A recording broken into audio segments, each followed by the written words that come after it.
Ara en aquests moments tinc el pis ocupat. Vaig fer uns papers, vaig firmar uns papers i la mobiliària me l'ha ocupat. I en aquests moments estic a la residència. I ara estic pendent tinc el pis al jutjat i estic pendent de la resolució que me'l donguin aviat, suposo.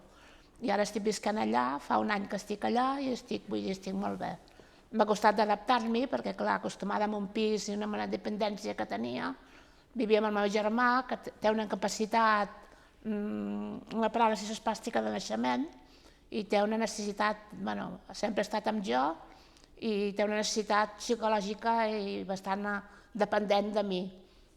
I en aquests moments estic així. Ella està en una residència perquè ella no s'hi adaptava, no es podia anar amb muletes i clar, allà per ell era una circumstància una mica que no s'adaptava al medi que hi havia allà. I està en una residència i en aquests moments estic allà, visquent allà, i ella en una residència, la vaig a veure 2 cops a la setmana i portem un ritme així, sí.